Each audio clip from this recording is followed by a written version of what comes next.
So is everybody aware that in the most recent version of GP, starting with 2013 R2, that there were workflows now available within Dynamics GP? Is anybody on a version prior to 2013 R2 still? Excellent. Not sure online, but regardless, if you're on 2013 R2 or later, there are now workflows that are available from within GP. What does that give you the ability to do? Think of any scenario where somebody walks into your office, hands you a piece of paper and says, I need this, and then they leave, and now you're stuck with paperwork and doing all the other fun stuff that comes along with it. Or you have vendors. You know, we were talking about the audit trails and things like that. You have people who are putting in vendors, and there's no approval process or making sure that their information is correct or that they're not a duplicate or whatever. So would help if I'm plugged in. Where is the HDMI button? Yep.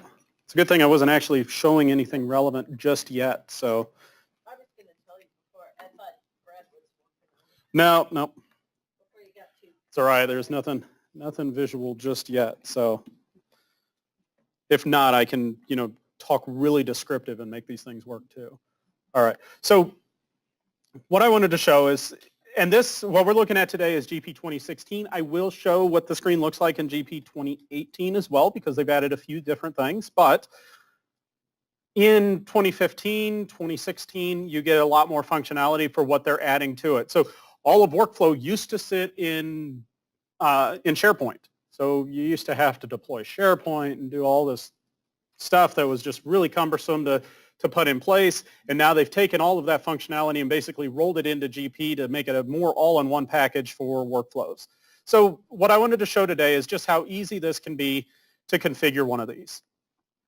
So I'm going to start first with a requisition. We're going to look at a few of these things start to bother Diane here in a second with some approvals and such. But my first one here is the requisitions. So requisitions was another piece that they added to Dynamics GP, which is that very low-level purchasing request.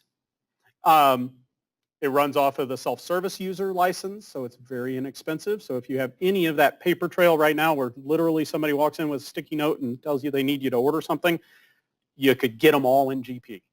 Maybe it doesn't work. But again, that idea of where if they can go straight to the source and they could key these things in, then they could work there. But the idea being is that, okay, as you start to introduce these people who were used to writing these things down on paper or whatever, you now introduce that you're not going to stick them on purchasing. These guys aren't going to create purchase orders and send purchase orders to vendors or be on that side. Now they're a requester, and they need to request for things and have it approved by somebody who knows what's going on. Budgets, financial accounts, correct nomenclature for items, the vendors, all of that information that comes along with the purchasing side. So you give them access to the requisition, and then we can build these workflows on top of that to route it to individuals to say, looks good, no it doesn't, do this, all those types of things. So where we've gone now is we've implemented this in a few higher education areas, we've implemented in some other areas where basically users get in, and as they submit these things, it routes to this individual because they're this type of person. So in Shayla's case, at their location, it's departmental based for higher ed. So you've got somebody in the physical education office who's ordering something. Well, they need it to route to their supervisor in that department, whereas somebody over in the accounting department needs it to route to this person. So that's the rules that we were able to set up there is based off of the user that's entering it. It goes to Bob or it goes to Sally. So it just depends on which route it's going at that point. So we set up the rules. And if anybody's been in to look at these, there really is no wall that we run into for being able to create these rules as long as the rules and the logic is there in the system. So we get in, and as we define rules and say that there's actions that this goes on, each one of the different modules that's out there, whether it's purchase order entry, payables, transactions, each one of these has a different field that we could look at to build rules into it. If X equals Y, do this type thing, or don't do this. So in this case, I've got one, and what I said at first, okay, as soon as this person gets in and they submit this thing, it's always going to me, but it's always going to this individual. And then if it's over $1,500 for the purchase, then it's going to go over to Diane as well. If it's not over $1,500, it doesn't need to go there. So it helps mitigate those types of things too, where before it didn't have that logic built into it, and she was ending up with things where she went, why do I have this? It's fine, go. So now we start to send those over. The other side of this is we get the ability to send messages via email, and we also get the ability to send in those emails the ability for that user to approve, reject, or delegate to another user without touching GP. So that's what I'm going to show here in just a moment. We're going to bounce these things around to look at. But that idea that we could route this to somebody who's not even an active GP user, you didn't purchase a license for them. We do have to set them up in the system so that it knows kind of where to route the workflow, but you didn't have to buy a license for them because of the concurrent licensing. So we set them up and we set that logic up, but just to show you, we're all in Missouri right at the moment, right? Show me state. So we go to purchase requisition, and I'm just going to key something in. And, like I said, normally a user comes up or, somebody come up in your organization and they say, hey, you know what, I need paper. So okie dokie. This does bolt on to project accounting as well, which is nice. And it also does feed into encumbrance management. So if anybody's using the, hey, we need to check budget type thing, it does bolt onto that as well for the requisition, which is kind of nice. But, this experience here is very thin. The user can come in and say, I need, 8-pound paper.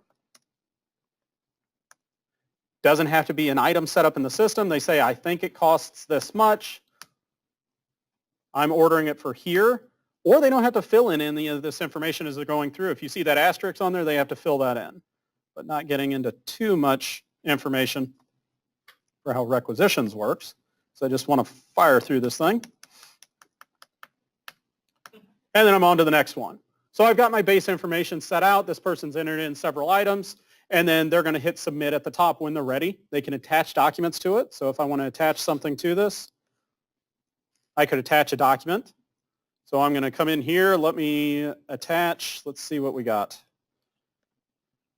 Got any garbage on the desktop that we can throw on this thing? Let me see if I've got any garbage I can throw from my machine onto there.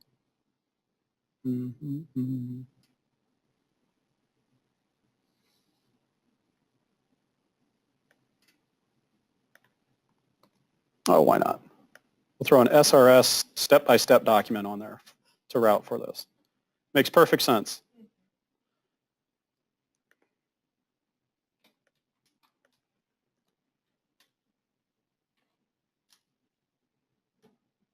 Okay. Come out, desktop, there we go. All right, so I throw that document on there. And then in my workflow, any of those attachments that are attached to that can actually route in the workflow as well. So I can turn on any attachments that they would put on this document to go along with it, which means that if that person's doing their diligence and they have RFQs from their vendor, or if it's on the payable side, you want to attach a copy of the check to it or whatever it may be, you could do all of those different things from this and have that route appropriately. Copy of the invoice for the payable side for why you're trying to pay that check, whatever it may be. So I've got that attachment on there.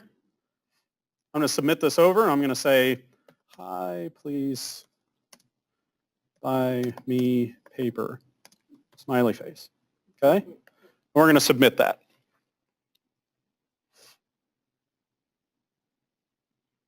So that user, and this same interaction is on every single window that we would bolt workflow onto. They get done with entering it in. They hit the big submit button. It's on its way based off of whatever logic we have for it. If it meets the criteria that we have set in there, so if I have step one and it said, if I started with my requisition and said step one was if it's over $1,500, go to Diane, this one would be approved automatically. So that's the other nice thing too. If it meets the criteria, then it goes to whoever. If it doesn't meet any of that, it's just gone. So one of the places where we set this up, we set it up where if it's a payables check batch, it goes over here for the person to look at the checks that are going to get cut. But if it's any other payables batch, it just goes on and it's approved and ready to post. So some different concepts there for it. But okay, so I submitted that. Let's take a look at number 17 here real quick. So I can see that user can then pull up their document at any time through an inquiry window, whatever it may be, and they can hit that view history, or lo and behold, they get right there at the top what they're waiting on. So this person at this point knows they're waiting on me to do something with this. So it's pending on me. So now I should, if this worked every way which I wanted it to, So we'll tap on here. And if you notice there, I have an email saying that I have a workflow. So I'm going to click on that. Well, I would touch on it on my phone, but this is on my phone. And if you can't see this, it says I can customize these messages here. Our workflow or our computer system has picked up that it's filtering out, making sure that I didn't just attach some sort of malicious document to my email. So our firewall is basically scanning this right at the moment. But my email message can be customized to say whatever I want it to. So I can type all sorts of different things in there for the verbiage. It can also pull in fields from the database too. So it automatically would populate the requisition number based off of what it was sent from or the vendor ID, whatever it may be. I can see that information right on here. If I'm on-prem or we have the web client configured correctly, I can click on these references down here to potentially dive right into that. So that's kind of the nice thing on this as well, is that I could drill into those if I had access to those as well. But most importantly is, as a user, and I'm mobile and I'm running around and I'm not going to get into GP, I'm not going to log into an RDP address. This comes across, I look at it, maybe I look at my attachment, if that ever scanned in, which it didn't yet. But I could hit approve on this, right? Or reject or delegate. So I'm going to hit approve. Pulls up. I can type a comment. Sure, buy your paper, but you owe me one. Okay. So we throw that on there and we say approve. So now, and my phone right at the moment, it's, if you can see it, well, it is connected to Wi-Fi, I guess. But if I was roaming and on 4G, that's fine. I'm connected to the RDP. It just fired back to the Wi-Fi here. So it literally is mobile wherever I'm at. As long as I've got a connection and my email comes through, I'm able to do that through there because it's using that web, what's called a web client or the web service to do all of this. So I've approved that. So now if I hop out of this,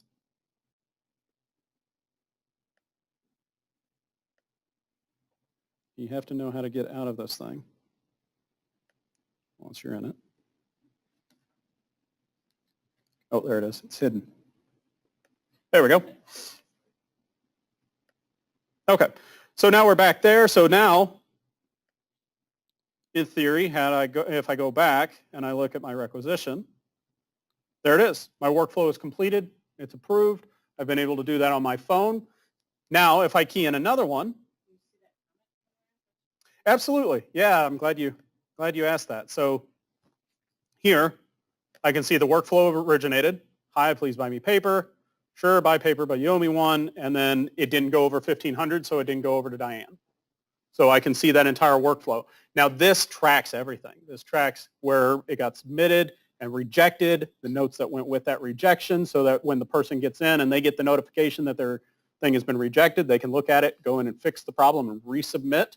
So we've got that whole workflow built into it so that you've got that logic where the person gets the information. Well, why did you reject it? They don't have to call you on the phone. You typed in the comments. You said, I rejected this because you didn't have the GL account, or you're over budget, or why in the world are you buying the gold-plated stapler, or whatever it may be, you know? So no, you don't need a Mercedes. You do, but not from us. So you've got all those rules built into it, and then you've got that internal communication. So that's the same thing, whether Diane's on her phone or she's on her desktop, all of those show up on your homepage as well. So all of that interaction, if they're a GP user, they get that tracking on the homepage as well. So we've got an entire section here for being able to see the workflow tasks that are out there. So not only is it mobile coming across to my phone into my email, but that user also, while they're logged into GP, could approve it directly from there. Benefit there is they're right there and they can log into that and hit the approve at that point as well. So highly functional. It bolts onto a lot of different places out here. So I went ahead and I created a couple out here. Diane, I'm going to include you now.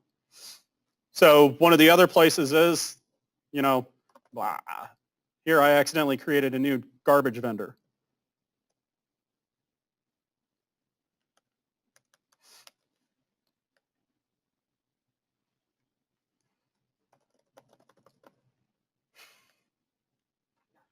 Right, yeah. So now you've got gremlins in your system that are creating vendors, and no say-so on them.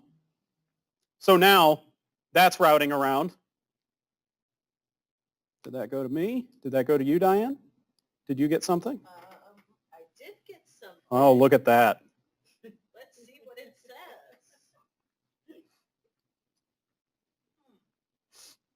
I think I'm going to reject this You might want to. But that's the idea. Again, you know, there it was. It went into the system. It was submitted. Now it's over to the person that it needed to go to without me really, I mean, I realize she's on the other side of the room and I can yell at her. Or she's across the office and I could yell at her. Pretty soon I'm going to be able to yell at you really close. Not that I can't do it right now with you being two spots away from me. But you know, that in mind. So building those rules in, having this go to the individuals who need to see it for their approval, the mobile aspects of it being set up so that they don't have to be a user logged into GP to work with it, and then the places that it's available to bolt onto. So let me go back and take a look at all the areas that we can bolt the workflow onto at this point.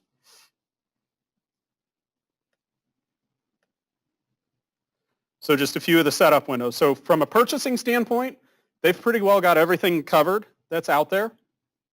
They did just include, and this is on my 2018, so I wanted to show what is newest out there. If you're on an earlier version, let me know, and I can let you know what you do have and don't have there. A couple of the new things they added were the invoice, so a purchasing invoice and a receiving transaction have been added as well. So before somebody can post a purchasing invoice, because before you couldn't do anything with those, now it could require an approval. You got the purchase orders, you got the purchase requisitions, you've got payables transactions or payables batch. So you can do one or the other, but you can't do both of them simultaneously. So if we have to go down the transaction level, then we go all the way down to the transaction level and we can't focus on the batch approval. We have the vendor approval like we just did a moment ago. From a financial standpoint, they now have accounts approval as well. So before you can add a new GL account, it's got to go to somebody to look at it to make sure that it's coded correctly to the correct department, description, classification, whatever else. And then also the batch approval. Sales, just receivables batches right now. I look for sales to get further into things with, you know, sales approvals and things like that. But I think they've kept it thin right now because why, you know, what do you really have to do with that at the moment from approval standpoint?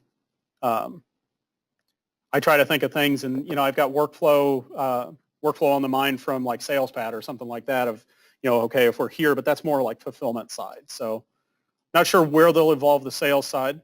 Payroll, a lot of different ones for when a new employee is added, when new skills are added, direct deposit, time cards, and W-4s. So anybody who's using payroll, there's some cool things you can do on there. Project, time and expense basically, now has workflow you could set up. So before they can submit an expense report through project in GP, it'd have to route to whomever to approve it. And the last one on here is if you're using SmartList Designer, before somebody with access to SmartList Designer could create a smart list based on payroll data and deploy that out to the company, they'd have to have this flow through workflow for approval. So somebody could actually get their eyes on what someone is creating on SmartList Designer. It is not an add-on product. No, when you guys, what version are you on? Could this potentially replace our QuickTag, or what doesn't it do that QuickTag workflow? Well, QuickTag is for electronic document management. So this is more sending things over for some, you know, approvals and batches and We use stuff. the workflow approval Right, in in QuickTag as well. QuickTag. But this does not do the electronic document storage piece. It does So- to a degree. It does to a degree, not but like it's more a QuickTag. manual process. QuickTag, you know, you could scan in a bunch of invoices and it will put them in a queue and whatever. GP doesn't have that functionality, so It's not that sophisticated yet. It does have the Yeah. multi-page scan capability now. You attach it by document at that point. Those things can route around for workflow, but we'd have to find like the things that you're used to on QuickTag, and then we could determine that. But yeah. Like each invoice, how does the actual workflow work? When you enter an invoice, do you determine who it's routing to or at what point? no, it's defined within the logic. So I set up my workflow right at the moment to say, okay, as soon as I submit a requisition in this case, it goes to me no matter what. And then if it meets the 1500 mark, or if this field's not filled in, or if it's to this specific vendor, then it could go here as well. So you basically build that logic all for that engine to run. So it can be on a 5-piece basis. It could, yep. Could, though? I mean, if I was entering a payables batch, this invoice needs to go to him, this invoice needs to go to Absolutely. But it would be based upon fields at that point still. So there'd have to be logic in why it's going to this person and why it's going to that person. But it's all in the definition as well. I mean, we can get all the way down to part of the vendor record if we needed to say, go to this person, or a vendor class or GL number. So Did I hear you right that it is kind of limited though in sales, like to approve a customer credit line limit? correct. They do not have customer approvals yet. I look there, if you looked at their timeline, or if you've seen their timeline of things to come, they have workflow 3.0 or something on the next version of GP. So I haven't seen specifically what they're adding, but I look for them to do more emphasis on the areas that are thin right at the moment. So fingers crossed on customer related stuff and sales. It needs more. Because they're out in the field, they're the ones who want to have the access remotely for the approval. Right. All right. So the last thing I wanted to show on this, just to add emphasis on, like I said, you never really run into a wall on what you can and can't do with these things. So for instance, let me get back into the server here. So if we look at the workflow setup,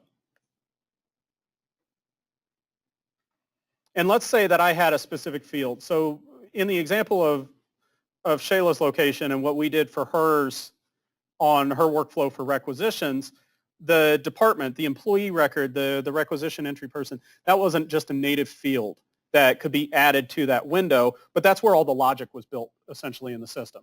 If they were an employee and they were to this department, then it would route this location or whatnot. Or I think in your case it's shipped to, actually. I'm thinking of another customer. Sorry, too many workflow things going on.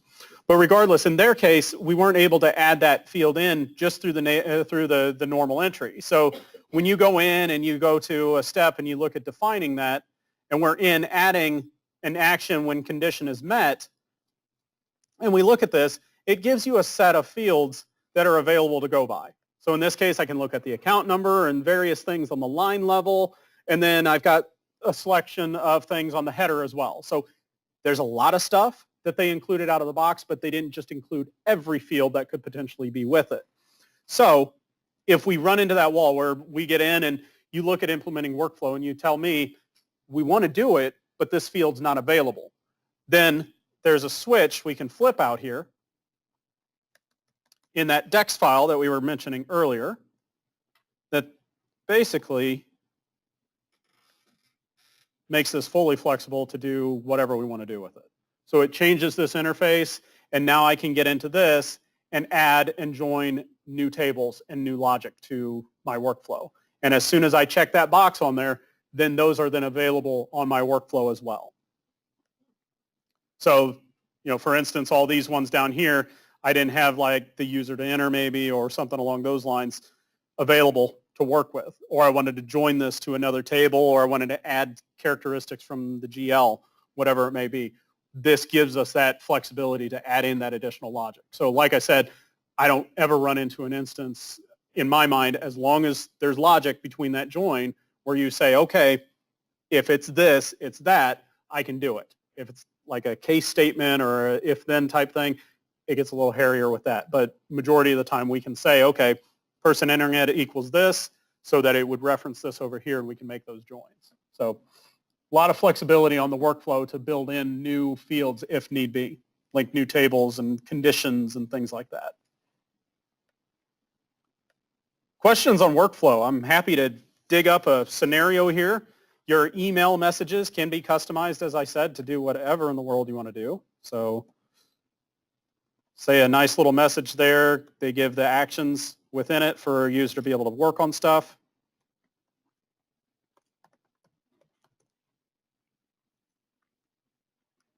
So these are your workflow emails. Every single workflow action Every single step within a workflow can have a different email address. So, or a different email message go along with it. So if this person getting this email message needed to have this information in it, but the next person needed to have different information, every single one of those steps could have a different email message assigned to it.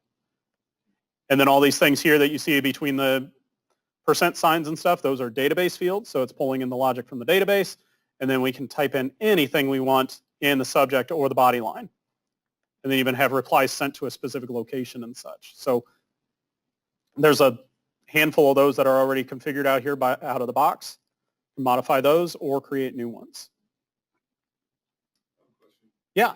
The ability to approve and reject within the email, Mhm. that started in 2016, It is. so it's not available in 2015, right? It is available in 2015. I'm sure about that. Pretty sure. Pretty sure. I'm pretty sure that it was available as soon as they dropped it in. I think it was available from 2013 R2 and on. Yeah, if it's not showing up, what there's a configuration window that you need to look at. So if you've got workflow emails sending to you right now and it doesn't have that approved section, Yeah, I don't have the ability to add that you have workflow status or something on that email right there. I don't have the ability to add that to my email message. Workflow action list. I don't. it doesn't show up within the list here. And what that probably is so in your workflow setup, there's a configuration for the email. So this is the vessel that it's using for all the emails going out. And then you have to deploy the web services and point this to it. And once you point that to it, you test the email action. It tells you test succeeded. And that means that people will be able to ping against that. Emails are going out fine. It's just, I guess I haven't deployed the website. Okay. Yeah, take a look and let us know what you run into, because normally where we run into is that they work beautiful on-premise and within your domain and everything. The trick is getting them where people can ping them from wherever they are. And that web service is just on the installation media. Did you say that you can delegate too? You can. Yes, you can. Yeah, when that email comes across, you can delegate as well.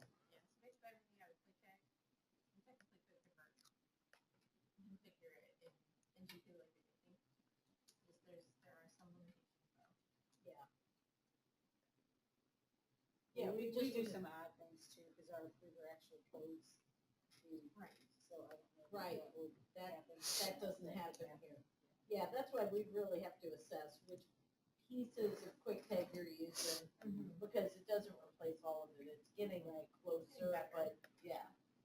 It's not Yeah. quite there. No, Quite to that level. it's not quite there. So I clicked on delegate here. That was left over. I was like, give us a bunch of stuff. Yeah. So I clicked on delegate on my email. It pulled me out to pretty much the exact same website that I was on just a moment ago, but gives me a field here where I can search for the users that are on my list. So on my Active Directory. So I'm going to send this love note to Bill. He's going to appreciate that.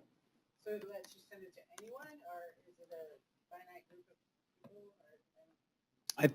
As long, I think it's security driven at that point. I'd have to look.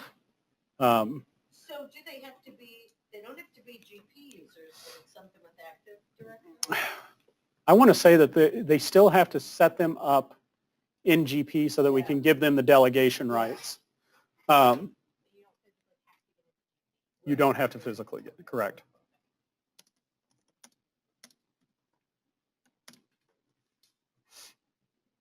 He'll appreciate that.